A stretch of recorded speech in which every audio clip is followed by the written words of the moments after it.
This challenge was wild. While I was trying to beat the game, I was constantly attacked by various terrifying sea monsters. The core of this challenge was to beat Dredge without buying any fishing rods, and maybe even without researching and buying any equipment at all. Is that even possible? You might think, well, kind of. Normally, you can buy every equipment part you need from the shipyard and the fishmonger, but in this challenge I had to make use of various other sources. Since you require different fishing rods for every different area, this task was not easy to manage. But I made myself a master plan on how to get everything I need and tried it anyways. Also, I set myself a time limit of 30 days to beat the game to make the challenge even harder. Do you think it is possible? Let's get into it and see for yourself. Since I won't cover the background story in detail, I will give a quick introduction. Dredge is a creepy fisher game where you need to gather resources, upgrade your ship and fight off sea monsters to survive. The goal of the game is to collect 5 different relics scattered all over the map. After waking up in the city Great Marrow, the mayor told me I had a boating accident and now have to work as a fisherman to pay off my new boat. So I went out, collected a whole bunch of fish and sold them at the fishmonger. I paid off my debt and got the first research part from the mayor. But since we can't research anything in this challenge, those are useless. I knew there was an engine hidden in my old broken shipwreck, and this was perfect for the challenge, since I couldn't buy any engines. This would double my speed and give me the head start I needed. The next step on my list was the sinew spindle. I caught 5 cods and headed to the back of the Great Marrow Island. There was a shipwreck with valuable resources for later, and this rock slab that wanted 5 curved fish. After placing them into the stone, I got the sinew spindle in return. With that equipped, I had the ability to catch fish in shallow waters. First step done. I then completed a few delivery quests for the fishmonger and got my first crab pot in return. Since I wasn't allowed to buy any more, this pot was very valuable and I needed it to unlock further important equipment. Once day 5 started, I immediately went out for fishing because the corrupted fish I needed to advance in the storyline now had a low percentage chance to spawn. I was very lucky and got it with the first fish I caught. The fishmonger opened it for me and handed me a handkerchief, which I then took to the neighbor island to proceed in the storyline. Arriving there, this guy told me I needed to collect all 5 relics for him. He installed a dredge onto my boat, with which I could collect materials and relics. Since I already knew the exact position of every relic, I headed to the first one, located close to Great Marrow, dredged it up and delivered it immediately. The first of the 5 relics finished and I was still well on time. I could only guess that I was about to overlook something very important that would eventually jeopardize the whole challenge. Anyways, for the relic, the collector rewarded me with the haste ability. As the name suggests, it makes me faster. I then started to collect materials to upgrade my boat. I unlocked the net spaces I would later need for trawl nets and the engine spaces to fit my second engine in. I then headed to the next location, the Gay Cliffs, and placed down my crab pot. This would be important later. To get the next relic, I first needed to dredge up a lost family crest in the middle of the Gay Cliffs. On my way there, this giant sea serpent appeared out of nowhere and attacked me. Somehow I managed to dodge it, but it wouldn't let me go. Fortunately, my upgraded engine was fast enough to outrun it. After I did so, it seemed to not care for me anymore and I rushed past it. I dredged up the family crest and went on to deliver it, but suddenly stones emerged from nowhere and got in my way. They appeared everywhere and I had no chance of dodging with this small headlight. The fisherman's rising panic over his lack of sleep was really starting to become dangerous. But that was only a small taste of what will happen in the course of this challenge. After delivering the crest, I headed back into the Gay Cliffs and blew up some rocks as the quest demanded. My friend, the sea serpent, also paid me a visit. For doing what those guys told me, they finally gave me some dynamite, with which I could blow up the rocks in front of the next relic. I dredged it up and voila! 2 of the 5 relics collected without buying any items. Unfortunately, the crab pot hadn't found all of the crabs I needed yet, and also, while checking on it, this stupid tornado attacked me. I needed 2 rock crabs and 1 decorator crab, which I would then deliver to the rock slab nearby. This would give me the mouth of the deep in return, a bigger crab pot that I needed later in the game. I delivered the 1 crab I already collected so it wouldn't spoil, but on my way back I got chased down by a ghost shark, and shortly after, a tentacle appeared out of nowhere and killed me. I tried again, and this time the tentacle monster even launched me in the air. The shark also appeared and hit me. Nature was just going wild and I could do nothing except watching. I finally arrived at the Blackstone Isle and delivered the second relic. My next stop was the researcher in the Stellar Basin. From her, I would get the abyssal rod I needed to progress in the storyline. She wanted me to deliver these fish, and that was when I sadly had to buy something. 2 of the 3 fish needed I could just catch normally, but the Aurora jellyfish was only obtainable by the trawl net and there was no way around that. I thought about many other solutions, but nothing would work, because I had no abyssal rod yet, and also I had no atrophy ability to catch any fish I wanted. If there was a way that I missed, please comment below. Unfortunately, that was the one time I had to buy something, but except from that, it was a run without any equipment purchases. Keep watching to see how I managed to get alternatives for everything else. So, I bought and installed the troll net. It is pretty random how long it takes until the correct fish slips into my net, but fortunately, this time it only took seconds. I caught the other 2 fish and a little bit more, so I could afford some upgrades.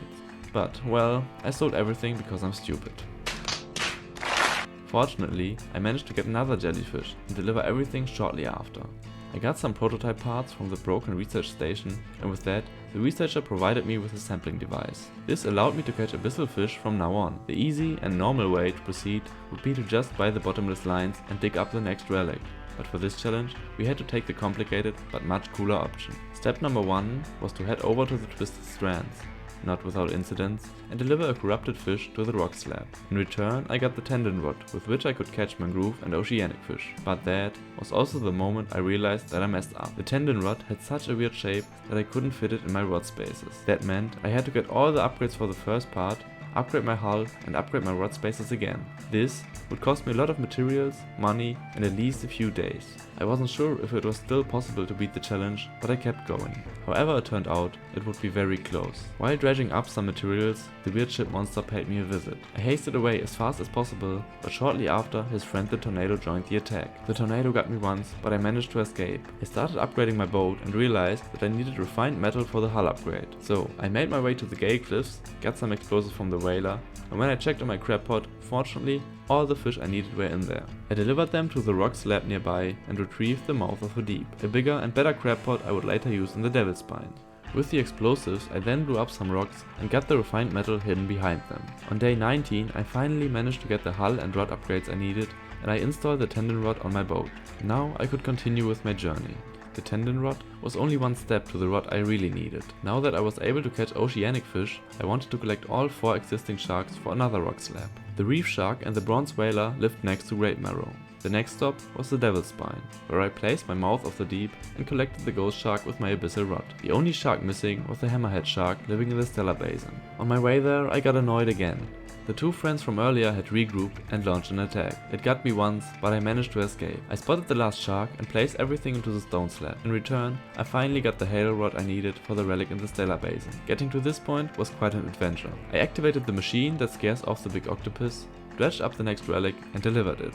With the rod for the mangroves already in possession, I headed to the Twisted Strands, but on my way, the Leviathan showed up because of my always rising panic. It was not amused that I was crossing open waters and ate me alive.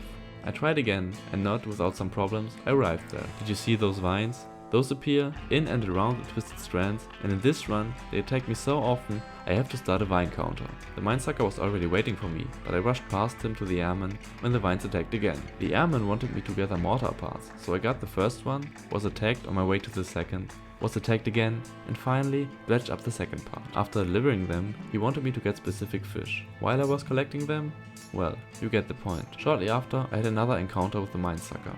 If it hasn't seen you yet, you can just stand still and wait until it disappears. Fortunately, this worked. With the last needed fish straight ahead, I got attacked again. They should rather call this Vineland instead of Twisted Strands. After delivering the fish, the airman mixed up a special bait, with which I should lure the minesuckers in the traps so he could snipe them with a mortar. I did as I was told with the first one, and right before I approached the second one, 2 more vines appeared directly one after the other. What is wrong with those things? I didn't even know that this was possible. The second and third minesucker got blown away, and I headed back to the airman. I showed him the corpses, and he was so happy that he gave me the 4th relic for my effort. For delivering the relic, I unlocked the atrophy ability. This was crucial for the next area, as you will see soon. I started the journey, but my way there was just painful. After the shark hit me, the Leviathan appeared again. Fortunately, I made it to an island in time and got rid of him, only to be slapped by the tentacle shortly after.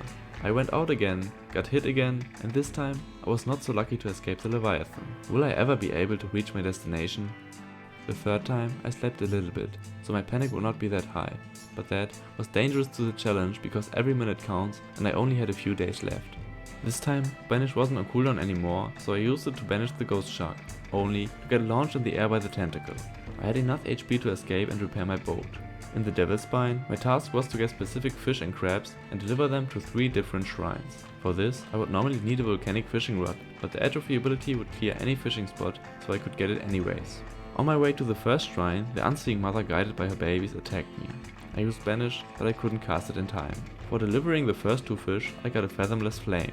In order to receive the next relic, I needed 3 of those. The second shrine demanded 2 corrupted fish, which I also got from the atrophy ability. I delivered them and received the second flame. For the third one, I needed these 2 weird-shaped crabs I caught in my mouth of the deep. The normal crab pot was very limited in space and catching time, so I would have waited days using only that. With only 2 days left, I delivered the crabs, got my third flame, and put them into these stone statues nearby. The fanatic living on the island got very weird, and shortly after, he burst into flames and left behind the last relic. I made it back to the collector and delivered the last relic. I took him with me on my last trip, and there we go. Beating the game within 28 days without researching and almost buying nothing. If you enjoyed the journey, subscribe now and join the League of Extraordinary Viewers. We are here to save you from boredom, one video at a time. Also check out my other challenge videos for some more quality Dredge content.